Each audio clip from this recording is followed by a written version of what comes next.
नमो ब्रह्मादिभ्यो ब्रह्मविद्या सम्प्रदायकर्तृभ्यो वंशऋषिभ्यो महद्भ्यो नमो गुरुभ्यः। सर्वोपप्लवरहितः प्रज्ञानघनः प्रत्यगर्थो ब्रह्मैवाहमस्मि ब्रह्मैवाहमस्मि। ॐ शान्तिः शान्तिः शान्तिः। ॐ पूर्णमदः पूर्णमिदं पूर्णात् पूर्णमुदच्यते पूर्णस्य पूर्णमादाय पूर्णमेवावशिष्यते। ॐ शान्तिः शान्तिः शान्तिः। ॐ ईशावास्यमिदं सर्वं यत्किञ्च जगत्यां जगत् तेन त्यक्तेन भुञ्जीथा मा गृधः कस्य स्विद्धनं कुर्वन्नेवेह कर्माणि जिजीविषेच्छतं समाः। एवं त्वयि नान्यथेतोऽस्ति न कर्म लिप्यते नरे। असुर्या नाम ते लोका अन्धेन तमसावृताः तांस्ते प्रेत्याभिगच्छन्ति ये के चात्महनो जनाः। अनेजदेकं मनसो जवीयो नैनद्देवा आप्नुवन् पूर्वमर्षत् तद्धावतोऽन्यानत्येति तिष्ठत् तस्मिन्नपो मातरिश्वा दधाति। तदेजति तन्नैजति तद्दूरे तद्वन्तिके तदन्तरस्य सर्वस्य तदु सर्वस्यास्य बाह्यतः यस्तु सर्वाणि भूतानि आत्मन्येवानुपश्यति सर्वभूतेषु चात्मानं ततो न विजुगुप्सते।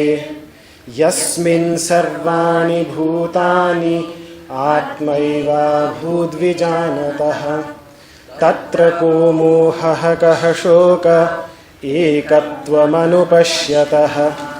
सपर्यगाच्छुक्रमकायमव्रणम् अस्नाविरं शुद्धमपापविद्धं कविर्मनीषी परिभूः स्वयंभूर्याथा तथ्यतोऽर्थान् व्यदधाच्छाश्वतीभ्यः समाभ्यः।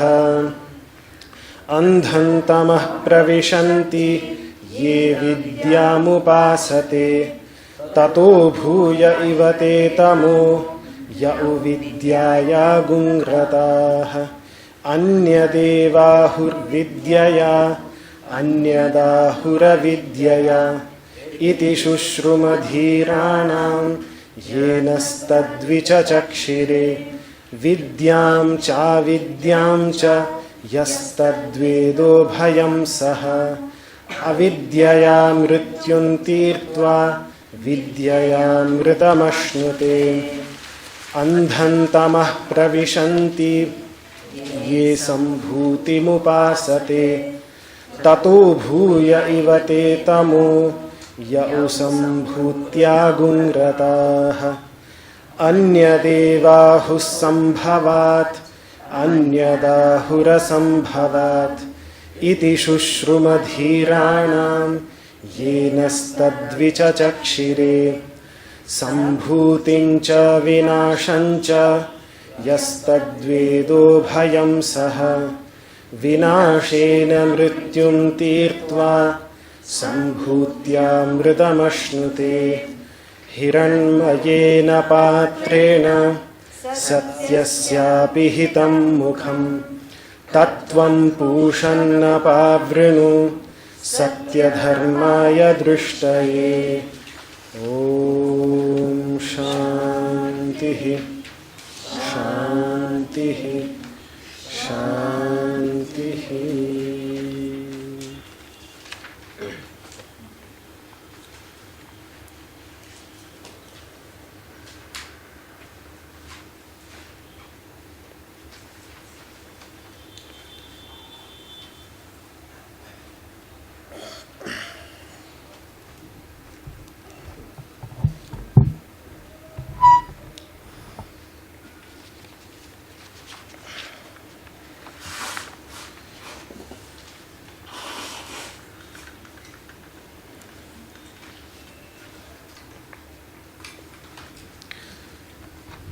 So, the discussion that we were having is centered around this last mantra, the 15th one, which we just pronounced once again.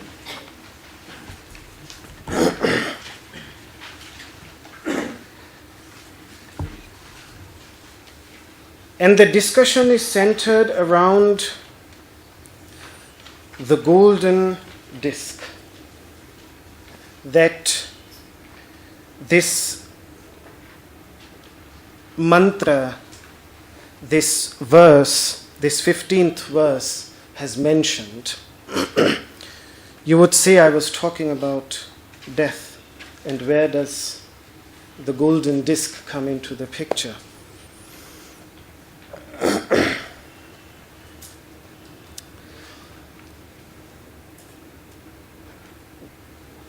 The Vedic masters use a deeply symbolical language. And that is what I was explaining. I was explaining that death in this context, because all these mantras, they are about death. So death in this context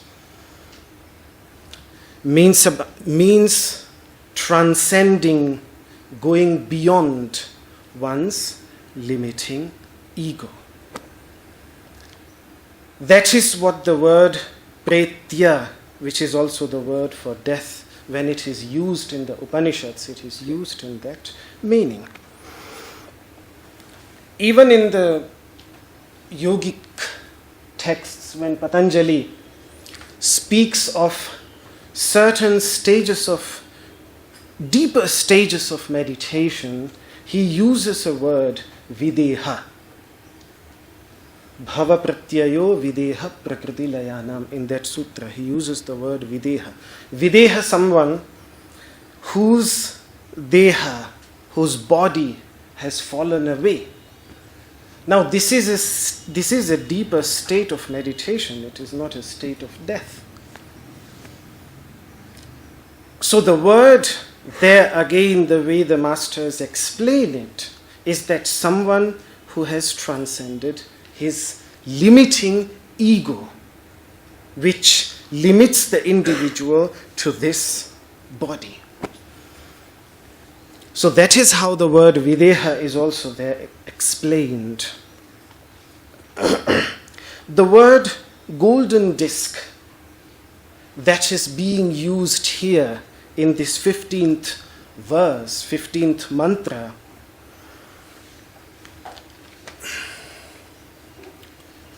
gold in Vedic symbolism always stands for light, for radiance, for something that glitters, And in this case, because the mantra which states that it is the golden disc which covers the face of the truth. So the golden disc that he is talking about is what we were discussing, this ego, this limited sense of I,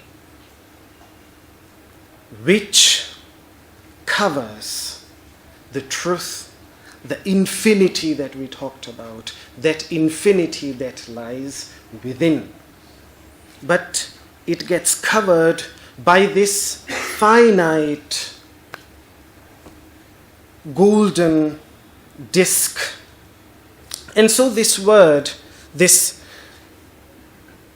allegorical description is being used for what we are talking about. And what I did over the past few days, I was talking about the bad things, of this golden disc, what is bad about this golden disc. The result of this description of ego, only always talking about the bad things that are there in ego, as I said, we have created a new devil. First of all, when the world was deeply religious, everybody was frightened from the devil. Always the devil. Today, the world of spirituality has no less than 3 devils. One is Maya. Everybody speaks of Maya, particularly when it comes to the Vedantins. They create a fear of Maya. The Buddhists' devil is the mind. It's always the mind, all bad things in the mind. Everything bad is about mind. So the Vedantins, Maya, the Buddhists have the mind, and the yogis have created a devil out of the ego.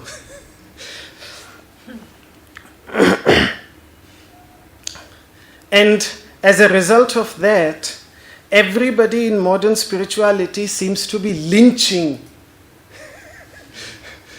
one of these 3. Everybody, like when we see somebody gets hold of a thief, and then one person starts hitting him, all the people around there, without even asking what happened, just they start lynching that person, and they start beating that person. And what happens is that the person sometimes dies. I've seen such unfortunate events once. And we were the only ones who were trying to save that person, because they would have really killed that thief in a mob. And that is what sometimes it seems like is happening because yes, the idea of devil also exists in the Vedic teachings. He is known as Vritra or Ahi, the great serpent, sometimes also called Vritra, the one who conceals. And it is understood as a symbolical representation of tamas, of tamoguna, of the quality of inertia, the quality of ignorance. Ignorance, yes, ignorance that can be called the real devil that is there. But even with that ignorance, with that downward pull, with that downward pull, the yogis realized that there is something good about it. They did not just say, oh, this is bad, but they realized that even that has a purpose in the wider picture. And that is why when we see this famous mythological story of Samudra Manthana, the churning of the ocean, in which the mind is symbolized by the churning stick, which is the mountain, and on both sides, if you go to Thailand, the moment you leave the aircraft and go to the Suvarnabhumi airport, this is the first huge statue that we see there. It's beautifully, beautifully constructed, this scene of churning of the ocean.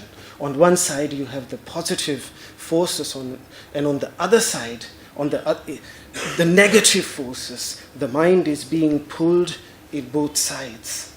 And just think, if that negative pull won't be there, you would say we would be tremendously happy. Would you really be? And if that negative pull would not be there, then just think how your asana practice would be without the downward pull of gravity. Just think how that asana, gravity plays a central role in our asana practice. Everything that we do is against that downward pull. And if somebody wants to do asana, for example, in the space, they would require springs to pull them into the other direction, against which they can build up themselves, they can evolve themselves. So there is nothing good and bad about something. It is the way we use, it is the way we understand. With understanding, everything becomes good.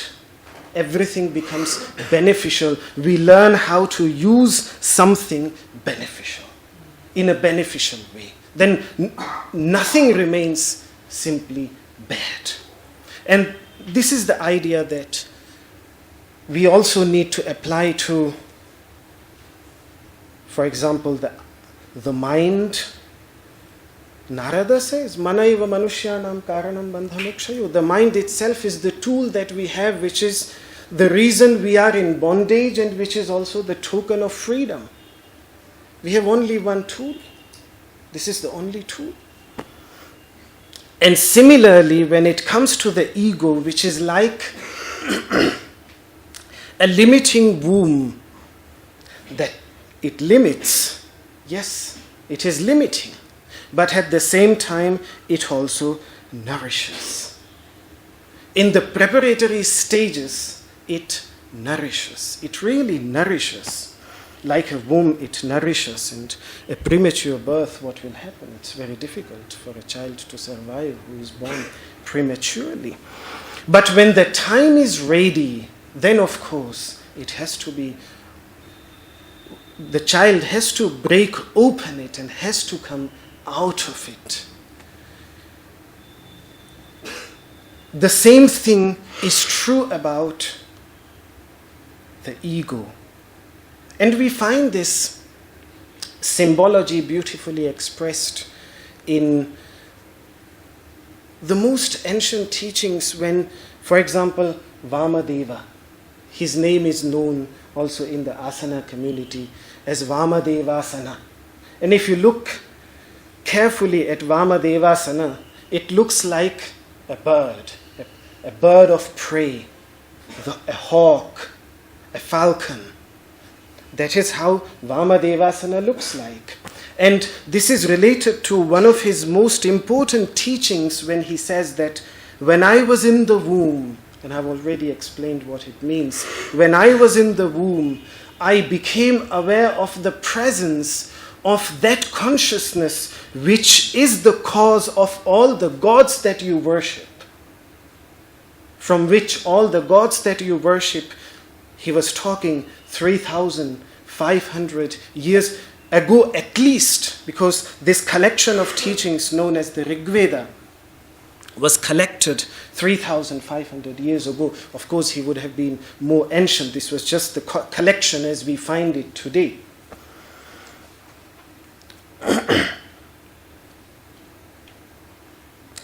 Already the Mitannis in Syria at the time of the pharaohs, they were following these teachings. That is how ancient and how widespread it was. So he speaks, he says this, Garbhenu sannan vesham avedamaham devanam janimani vishwa, that entity out of which all the gods that you worship,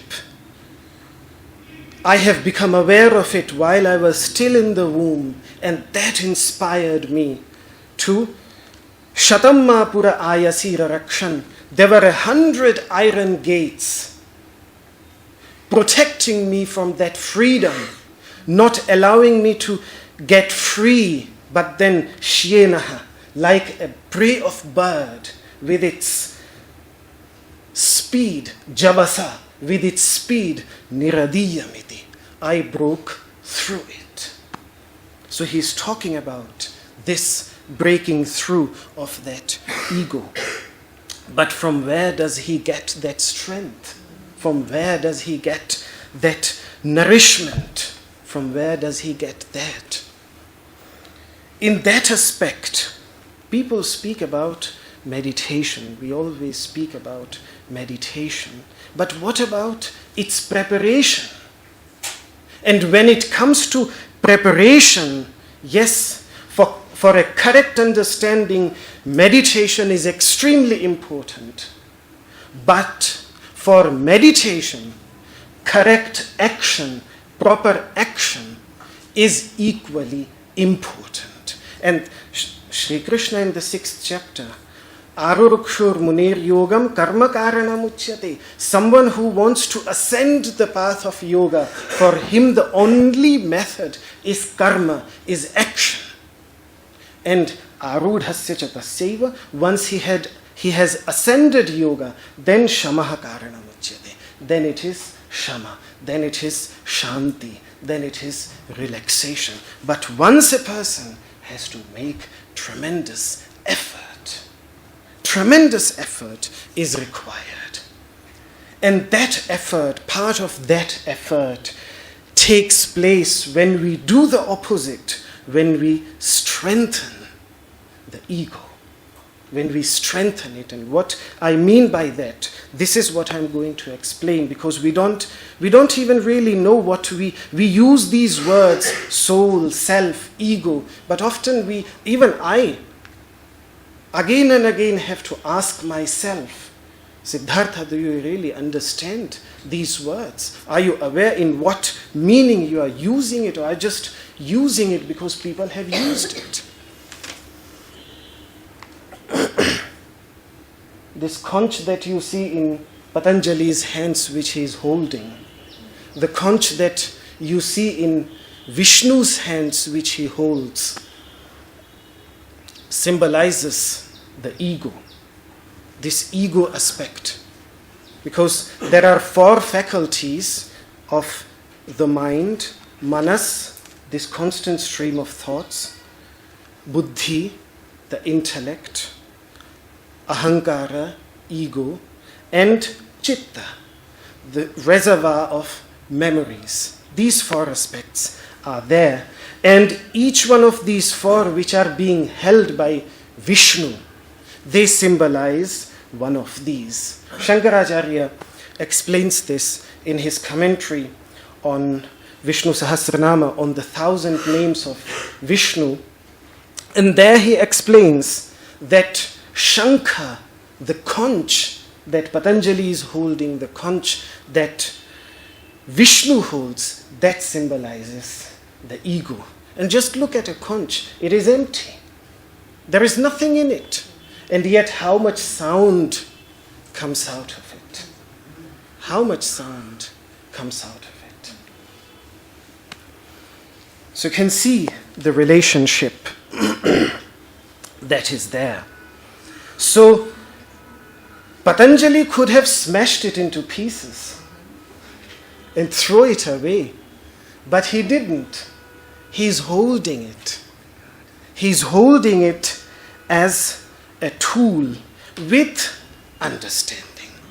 So this understanding is that I want to talk about. First of all, I will talk about the Vedantic understanding of what we understand when we use the word ego. The misunderstanding that usually comes, which I also pointed out in my previous class, is that when we use the word ego, we jump to pride. We jump to egoism.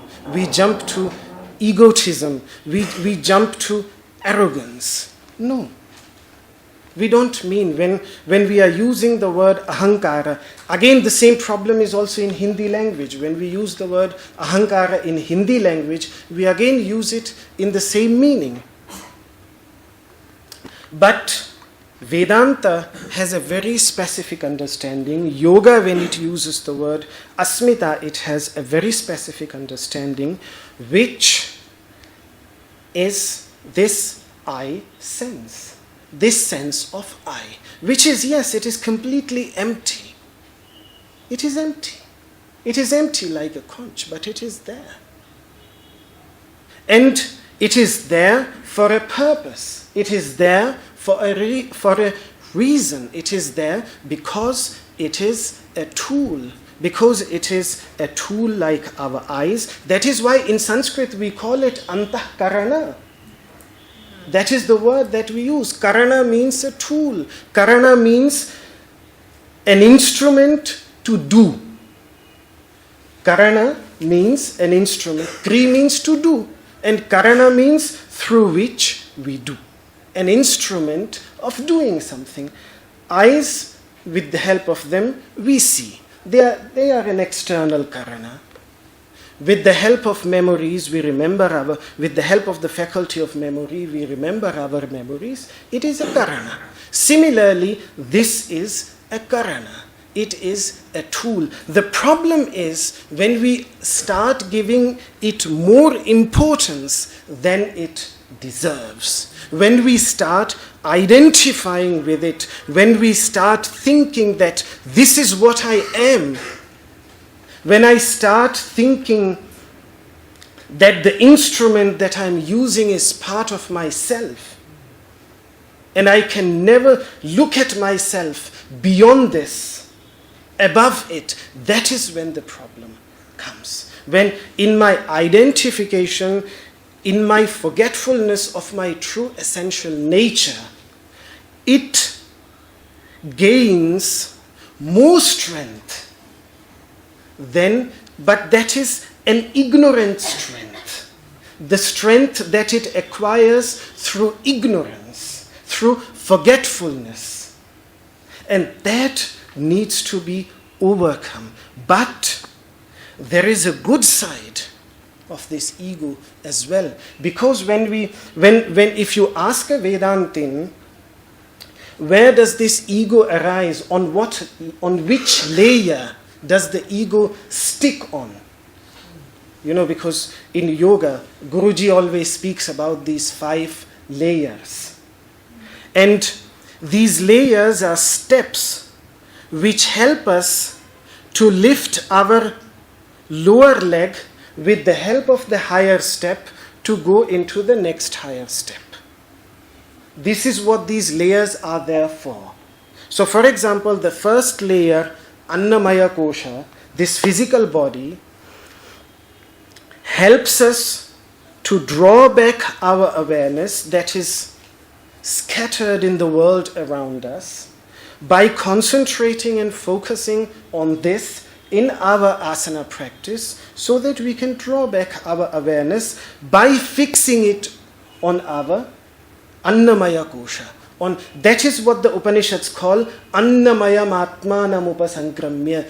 After a person reaches Annamaya Atma, the self that consists of the food, of material, after a person reaches the material self, Pretyasma Lokat, the same word has been used, that he dies or he transcends the world out there. So that is the first step. This is what we do in asana practice. Then the next step is, then by putting our next step into the pranamaya kosha, then we transcend above the annamaya with the help of pranamaya in the practice of pranayama. Then with the help of manomaya, we transcend also the pranamaya and reach the level of manomaya, that in which this continuous stream of thoughts, constant changing of thoughts that arises every moment of our time, of our waking minutes, we use that as a prop and we focus, we remain on that level. And that allows us even to transcend the level of prana. And then comes the level of vijnanamaya, the level of the faculty of understanding, the level of the doer, the level of the experiencer, the level in which agency arises, the sense of agency, the sense of doership. That is the level which they call vijnanamaya, and that is the level of the ego. So till a person reaches that level, like when we practice on the physical level, we strengthen the physical level, we create awareness in the physical level, we, like people in the Iyengar yoga would say, we create life in our body in the different limbs. It is about creating life on the level of vijnanamaya as well. Now this is just a step. I know that. At some point a person has to grow beyond that as well. But till a person reaches this step, this sense of agency which is there as a tool, and as long as it is not strengthened, how would we follow strict regimes, for self-regimes? If we make a resolution that I will practice every day on this and this time, without a strong ego, this is impossible. That is what I mean when I speak about strengthening our ego. And that is exactly how Western psychology also understands. When Western psychology uses the word ego, when they speak of a strong ego and a weak ego, they mean it in that sense. Until then, and the Upanishads are very clear, Vijnanam Yajyam Tanute. It is this level of Vijnanamaya Kosha which performs all the yajnas, all the sacrifices. And now let me make it very clear, whether it is our asana practice, whether it is pranayama practice, whether it is pratyahara practice, whether it is dhyana yoga, the practice of meditation, whether it is swadhyaya, self-study, all these practices are a form of yajna. They are a form of sacrifice. Look at the 4th chapter of the Bhagavad Gita when he lists the various forms of sacrifices, various forms of yajnas. He speaks about each one of them. This is a form of yajna. And how will we do it properly if that Vijnanamaya Kosha internally is not strengthened, is not strong? Vijnana, the Upanishadic masters are saying, Vijnanam Yajyam Tanute, that Vijnanamaya Kosha, that sense of agency which is there within me. Yes, Vedanta tells me it is an illusion. Modern psychology today, many researchers have concluded that this sense of agency is an illusion. It's an illusion. Yes, it is an illusion. It is an illusion, but it is there for a purpose. Even if it's an illusion, it is there with a purpose, and that is the purpose. Vijnanam yajyam tanute, karmani tanute picha. And similarly, a person performs karma, action, good deeds with the help of this Vijnanamaya Kosha. So this when I speak of strengthening it, when I speak of strengthening this Vijnanamaya Kosha, this ego, I mean this. Because a strong ego allows us to keep our routines. A strong ego allows us to follow our resolutions. Otherwise, we will just make a resolution and become weak. And why I said last time that our asana practice actually strengthens this good aspect of our ego, because we can look upon this ego like a muscle, like an internal muscle. It is actually the last muscle which is moving all other muscles that we are using. And the moment that muscle gives up, then all other muscles also give up, and a person collapses. So ultimately, yes, it is also the weakness of the physical muscles with which a person collapses, but then it is also the internal muscle. By strengthening the physical muscles, also that those deep internal muscles get strengthened, because they are deeply connected. So our asana practice also strengthens. That is why asana practice brings a sense of discipline. And that is what Guruji points out when he speaks. Why? Before somebody starts practicing pranayama, it is important to practice asana for a very long time. One reason, because the body is not, as Mataji says, that the body is not ready, the chest is not open enough. So yes, so we have to practice a lot of asana actually to prepare our body. But in the beginning of his chapter on pranayama in Light on Yoga, the second thing that Guruji mentions is that years and years together of practice of asana and the mastery of asana takes us to a level where we develop a sense of discipline, a sense of following the routine, a sense of following our resolution. That strength is developed. This strength of endurance gets developed. And this is what is extremely important for a person's pranayama practice. And the same is true about meditation. So in that sense, otherwise, somebody with a weak ego, what does he do?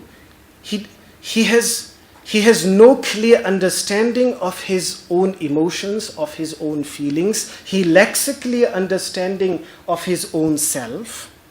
And now I'm talking about Western psychology. He lacks a clear understanding of himself. That is why he makes rash decisions without thinking clearly. He can't think clearly. And if he makes resolutions, he can't stick to them. And the pride that we were discussing, the arrogance that we were discussing, the egoism that we were discussing, with which we equate this sense of ego, that arises not out of a strong ego, but out of a weak ego. When deep within us we feel a sense of tremendous emptiness, because there is nothing to fill it up, then externally we want to create a huge show around us, which gives us some comfort. This is what happens. And then a person becomes proud. He becomes arrogant.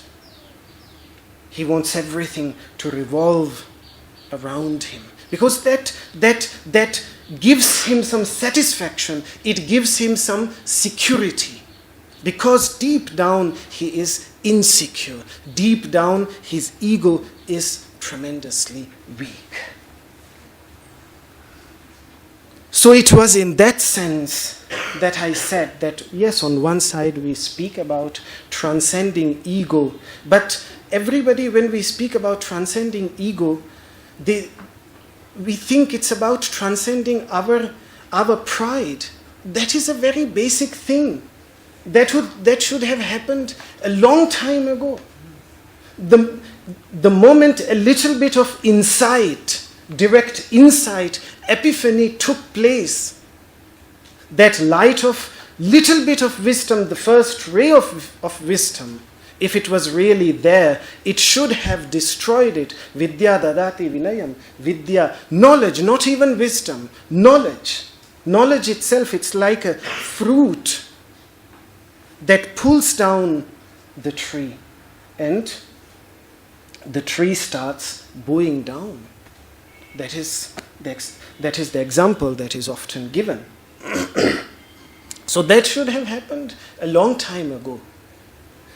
But this ego that the Vedantic masters are speaking about, it has a very specific meaning, and when they speak of transcending it, it's a very advanced practice, but before that, we also should worry about strengthening it. And that is what is there. That is the second part which I wanted to show. So, yes, here in this mantra, Dadhyang Atharvana, he says, O Lord, Hiranmayena Patrena, this golden disc which has covered the face of the truth. Because yes, it is this ego, it is also this sense of I, this doership, this limited sense of our being, which hinders the experience of one's own self as the infinite. It also hinders to experience the infinite within. And when that feeling that now it is hindering me, look, sometimes Ahi Nirlvayani, this beautiful example we find in the Upanishads, the skin of a snake. The skin of a snake, it is a protective thing. It protects for a while, but then it grows over, till the snake can't even move correctly, can't even see correctly because it covers its eyes. And in that moment, the snake has that inner urge to get rid of it, and then it goes into the thorns. It's a very painful practice. It is a very painful thing. And similarly, the death of ego is the most painful thing. It is far, far more painful than the pain of the asanas. And Ramakrishna Paramahansa would say that it is far more painful than giving birth to a child. It is a painful process because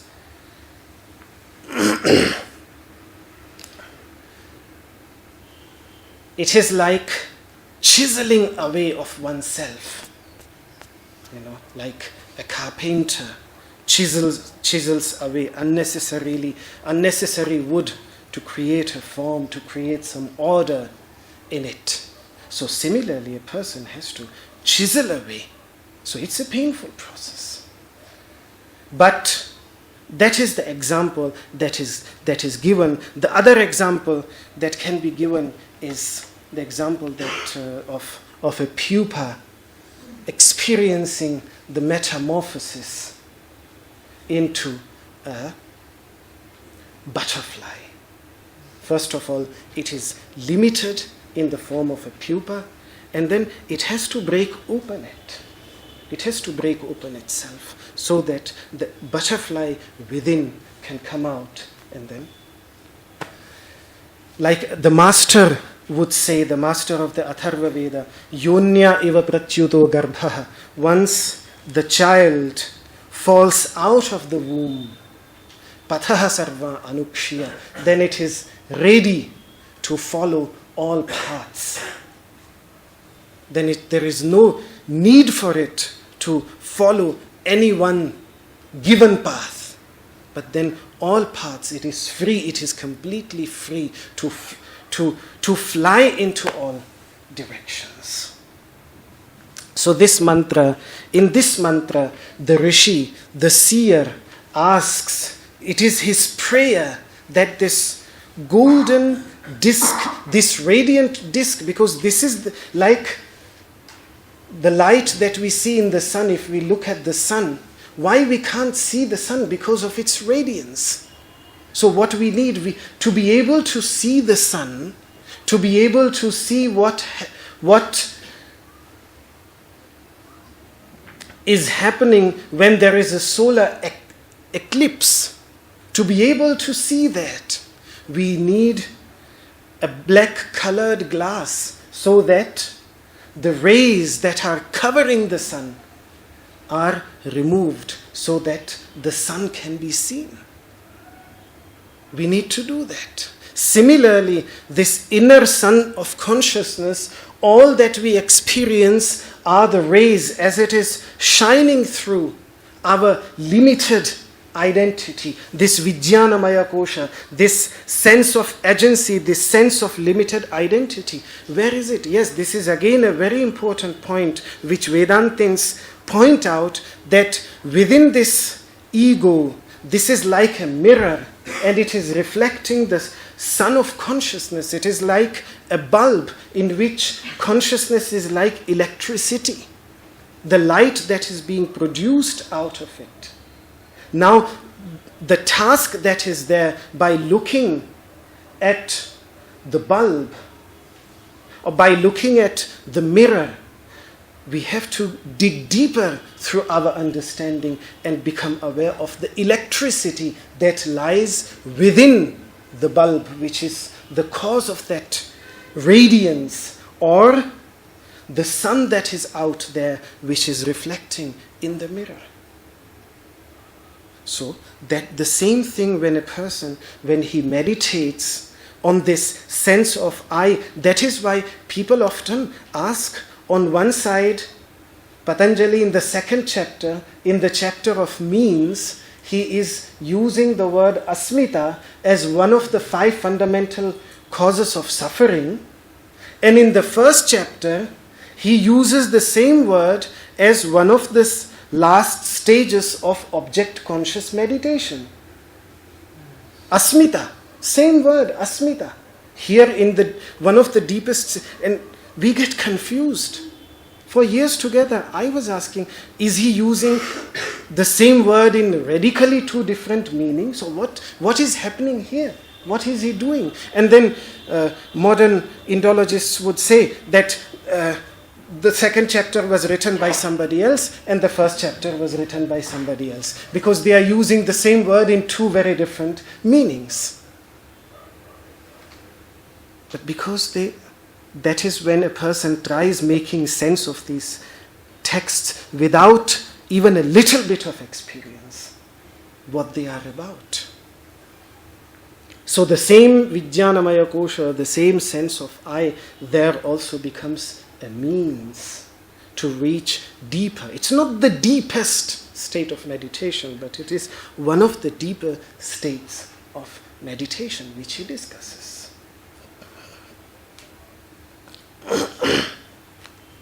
So similarly, like we need to remove the radiance of the sun so that we can see it, similarly to see this inner light, to see the light that lies within the depth, the first thing that is required is that these rays that manifest, that we all feel this limited sense of identity, which we see so clearly. That is what is covering the truth. That is what the Master is speaking about in this mantra, Hiranmayena Patrena, with this golden vessel, which contains within it, like a vessel. Hiranmayena Patrena Satyasya, the truth, apihitam, blocked, mukham, the face of the truth is being blocked. Because of this, I am unable to see it. And therefore, Tattvam Pushanna Pavrinu, therefore, O nourisher, O the one you who nourish, Tattvam Pushan Apavrinu, remove it from there. Give me the strength so that it can be removed. Tattvam Pushan Apavrinu, Satya Dharmaya. The one, I am the one for whom the supreme truth is the greatest dharma. That is what I want to achieve. Drishtaye, so that I can see it, I can experience it. So this is what this mantra was about. We'll come back to this mantra again, and the next mantra, which is also related with this, in which he will say, don't think I'm asking you like a servant asks his Lord, but this is my right because this is what I am. I am that, and therefore I have the full power and authority to be that. It is my birthright. That is how he will express it later. So yes, this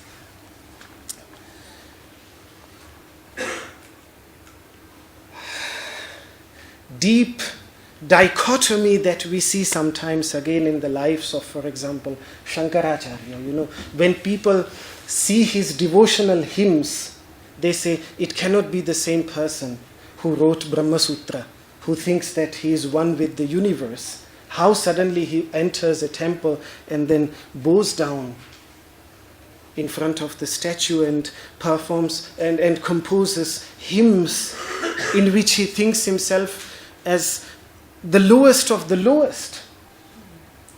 But these are the two beautiful parts of a mystic that he balances. On one side, he is deeply, deeply, deeply humble. Like the Bhagavatam says that in heart he prostrates in front of a cow, in front of a donkey, in front of a monkey, in front of every living entity. Ashva Chandala Gokharam, that is the word that Bhagavatam uses. On one side, he is so humble, and on the other side, deep down, he has also the awareness that I am one with the entity in front of which I am going down. So he is free from pride, free from arrogance.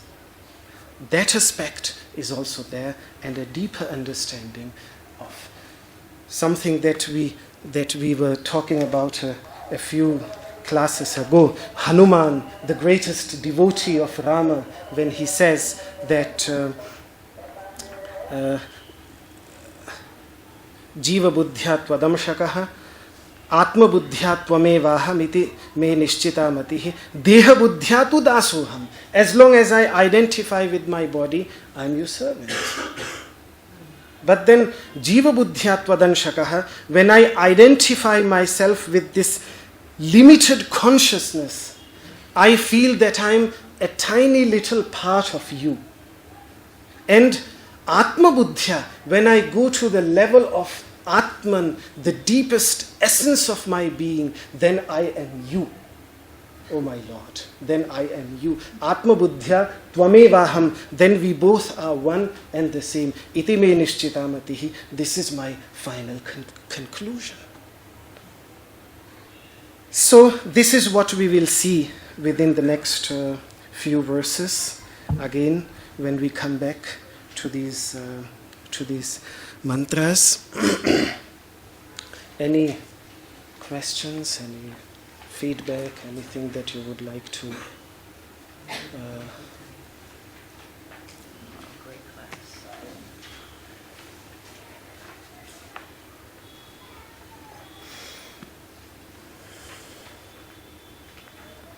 These are things that we need to contemplate.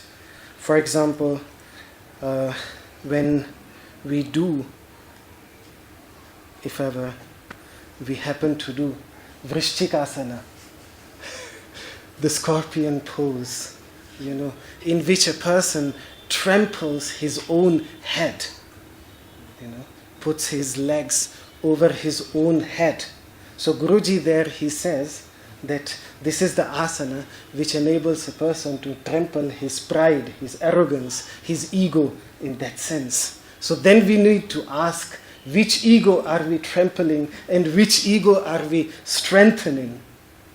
That in Vrishchikasana, the good ego is being strengthened, and the bad ego, that bad aspect of the ego that I talked about earlier, is at the same time being trampled, destroyed. Nobody else's feet, but our own feet are on top of our head. And that is where this head should have its place. And that is what we do when we bow down in front of anybody else.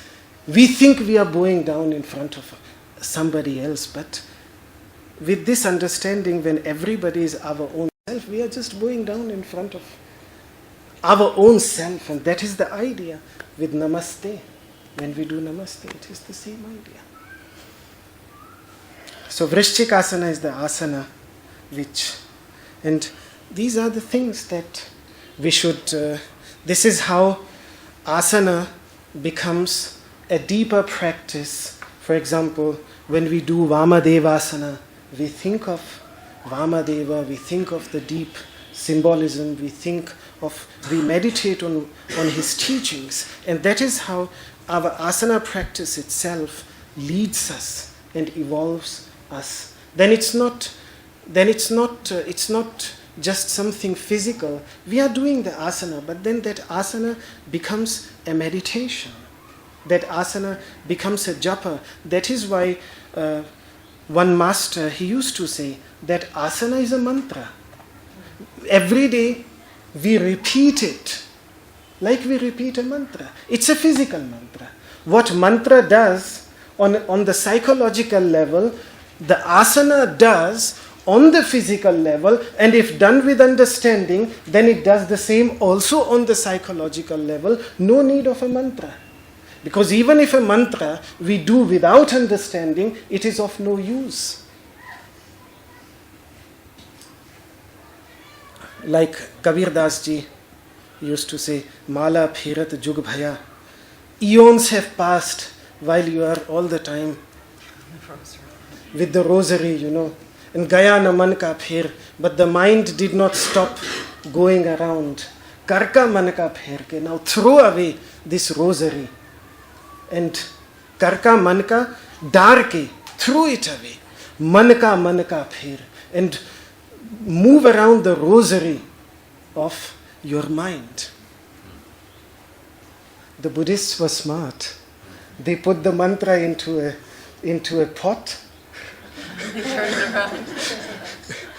Rather than turning around the mantra in here, if you just need to turn around the mantra, then put it into that wheel and just turn around the wheel, and the whole day.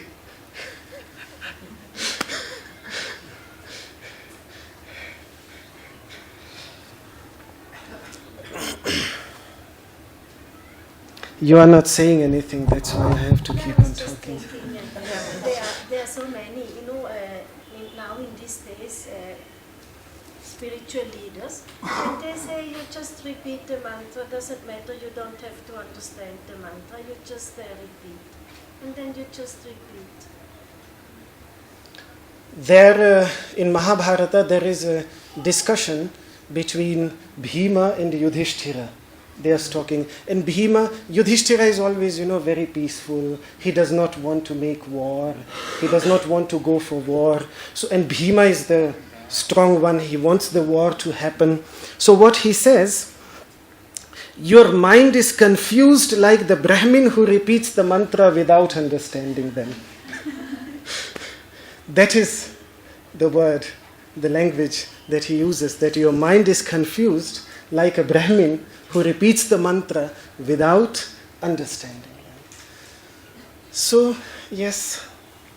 It's the same thing with the priests. With the priests, they do yes. a lot of worship in the temple. Yes. They do all the pujas, they do everything. And when you ask them what is the meaning, they don't know. They can't say. Answer. No, they really don't know.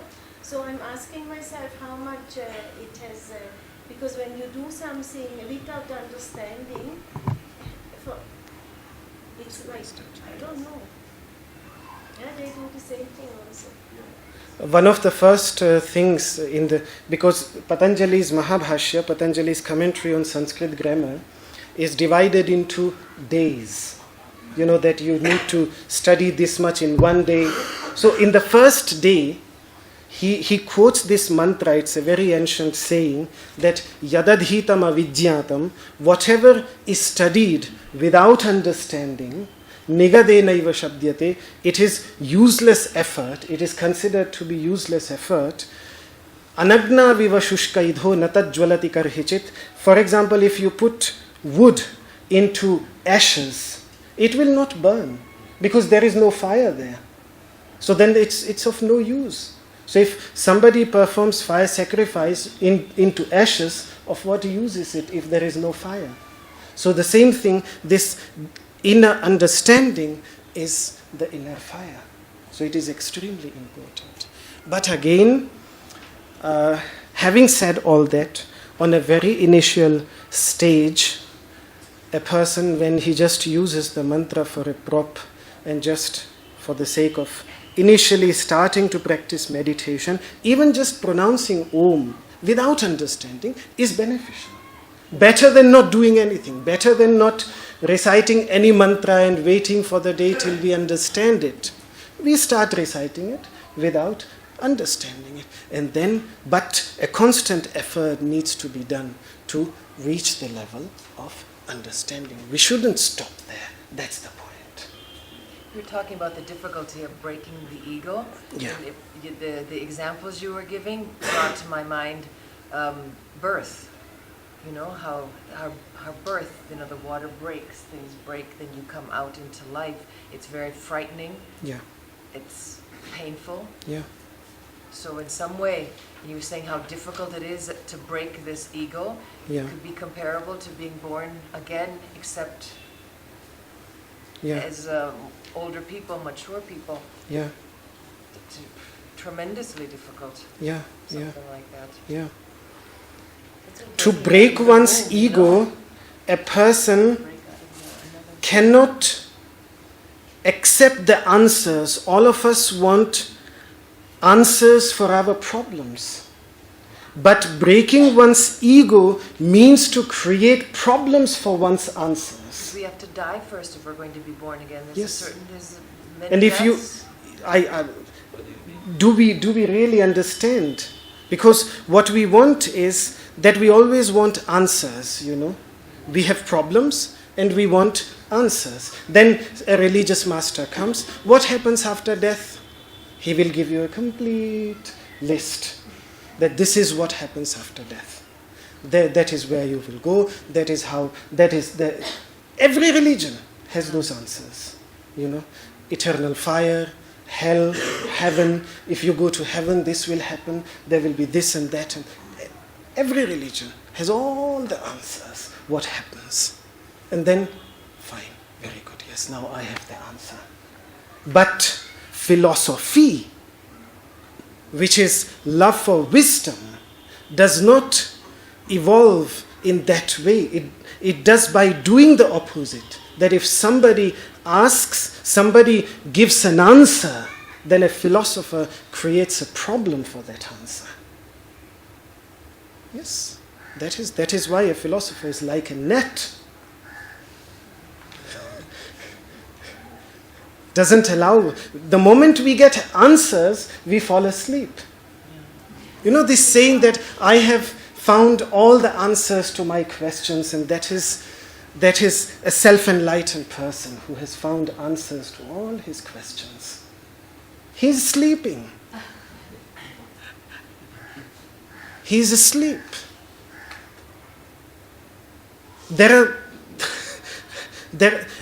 Either he's dishonest, he does not have the capacity which the Upanishadic masters and the Vedic masters had. Navitmaha. I don't know. He does not have this capacity to say either he is weak or he lives in illusion. But if he would be, when it comes to the discussion of heaven, if you look carefully at the ancient Vedic teachings, they say, we don't know. Maybe this is what we are told, but we don't know. So they don't say, no, this is what happens there, with 100% certainty. No. In Taittiriya Brahmana, the language that is used, we don't know. So what is the point, in fact, what is the point of even thinking about it? Why do people waste so much time thinking about where we're going after But it's a death? think on how we should live Yes. at the moment. It's just a waste of time, because you don't know, so Yes. But waste your time. they are part of the reality. We have to accept them. We have ISIS. We have this mentality in all the different religions. We have to accept it. We have to understand it and see how at least we as an individual can rise above it. That is all what we can do. We cannot do what they are doing. They want to terminate everybody who is not like them. We cannot do that. We have to accept them the way they are. We have to accept that they are on a particular level of understanding. They are there. And we have to constantly analyze whether there is something within ourselves which is also on that level of understanding. Am I sticking to something that I think I just stick to because it is soothing, because it gives comfort to me? Yeah, because today it's ISIS with what they say is Just Islam, one which word. isn't. Yesterday it was the Catholics, another year it was, Whatever. another period, it was somebody As I else. said, the mentality exists everywhere. The problem does not lie in a religion. The problem lies within the human psyche. So even thinking about God, sometimes it's just, if he exists, okay, fine. One day you might meet him, one day not, but why worry about it so much? That is what the Buddha's approach was. And if you meet him, what will you do today? Yes. It's Talking about God, there's a person in Delhi who has made $1 million by making people eat samosa. So there's a huge gathering, and he's called a spiritual guru. He's the Nirmal samosa. Baba. His name is Nirmal Baba. Nirmal Baba. I think I know, I've heard of him. So he makes like I think of 1,000 to 2,000 people in his auditorium, and then he says, "Okay, what is your problem?" So I have this problem. You go and eat samosa with this chutney, the red chutney. No, not the green chutney. That's so funny. And That's it will come. crazy. And he's Nothing will come to you. on He has- channels. He has 7 hotels in Delhi, man. What about the one also on the motorcycle, the Punjabi? Oh, You wanted to say he has got something. some Bollywood movie now. Oh yeah, the movie's coming out, and what's his MG. name? Yeah, the motorcycle god. Oh, he has millions. Have you seen He's him? from Punjab. Yeah. Yeah, he's Punjabi. He has millions of followers now. Superman. He's jumping from one building to another. Yeah, he comes. You know, Kalidev. Yes. So I wanted to ask a question about the psyche and about what you were saying about practicing without understanding.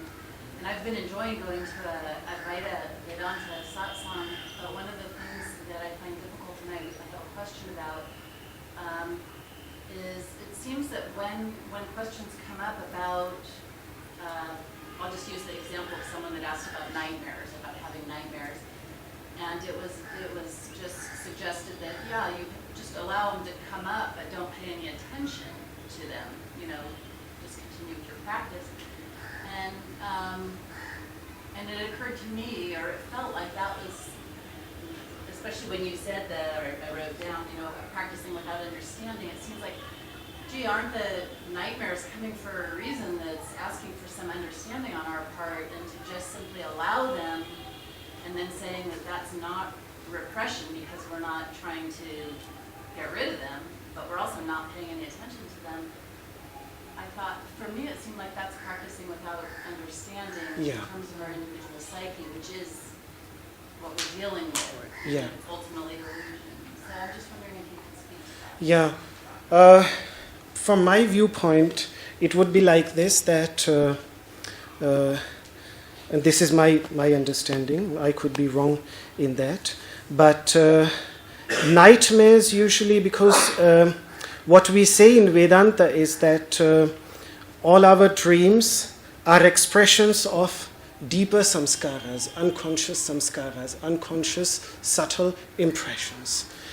Good deeds impress good noble, subtle impressions, and bad deeds, bad experiences, painful experiences impress painful samskaras.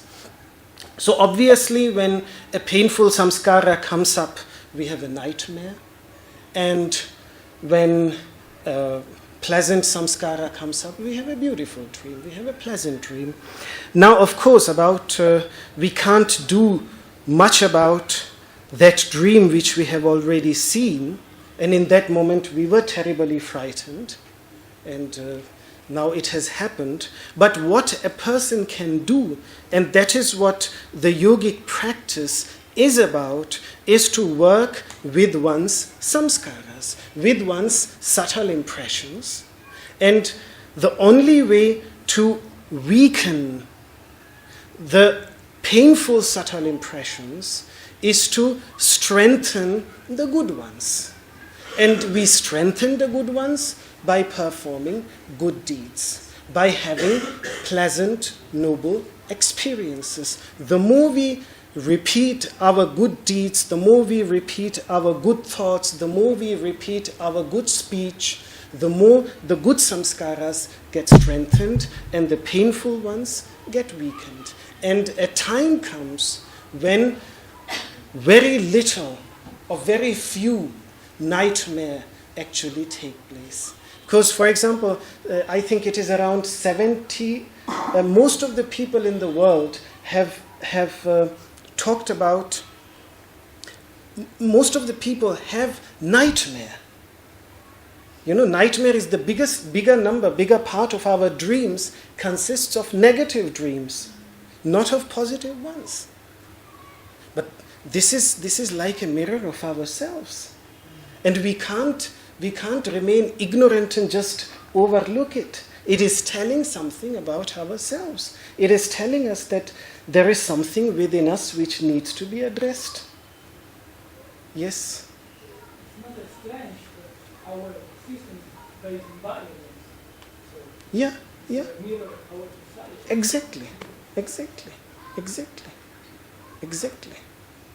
What did you say? He was relating it to the society, that similarly the society which is filled with so much violence is also like a mirror, because mirror of ourselves. Because the violence that is there within us, that is being expressed. And the same happens in our dream world. It is our own part which is, so I don't know. I mean, one of the yogic practices actually, initial practices of meditation, is to meditate a lot on one's dream experiences and on the experience of deep sleep. So simply to neglect it without making an effort to understand it, for me, I would be rather on your side as to what you said, that it's an ignorant. It's just, we are just like suppressing something, you know, and becoming, not wanting to be aware of it, not allowing to come into our awareness. And also, even I wonder about the reinforcing of the good samskaras. How would that be done if that wasn't coming from the individual, from a authentic place, let's say? So say that they're dealing with a lot of negativity. Yeah. Would it be helpful for them to just do the good deeds? I think yes. Yes, good deed is something, because it is something very tangible, something very real that is happening out there, and it has tremendous healing power, even for an individual, because it gives a kind of satisfaction, and it fills up a very specific kind of emptiness that we can feel if the moment we perform a good deed. So initially it is really very good. Okay, as a person goes deeper, then we have to get rid of the selfishness and all those things, but those are later things. Initially, even just engaging oneself in good deed. And good deed of any kind, asana practice, anything that helps us, you know, even that is anything that helps us, that takes us into that direction of evolving our individual personality. Anything. Can be music, art, It can be music, it can be art, it can be anything.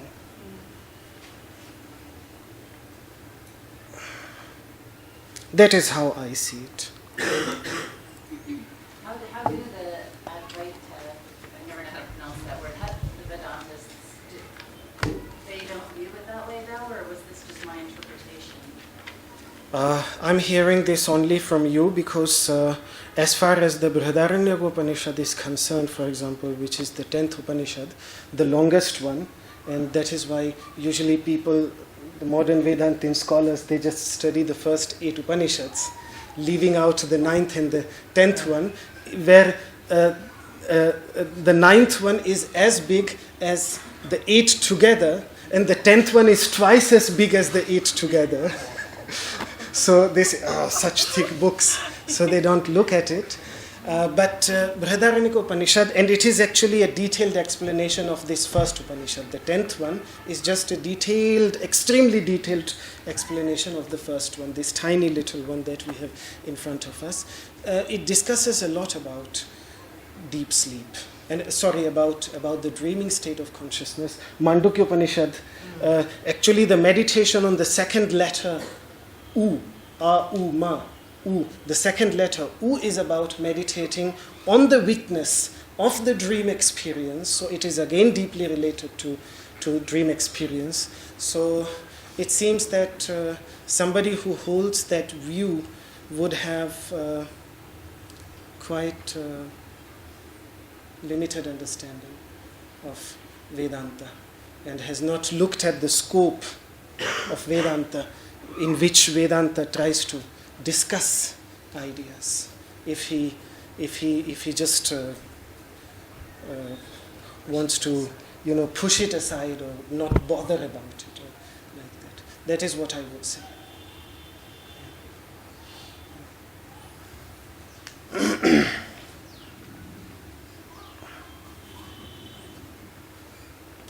So let us conclude with this prayer for universal well-being.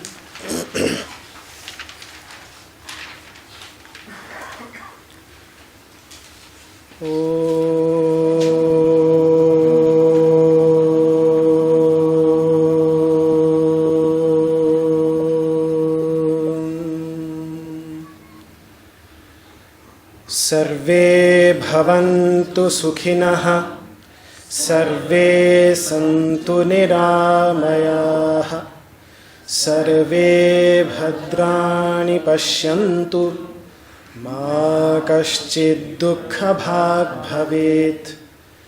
Om Shantihi, Shantihi, Shantihi.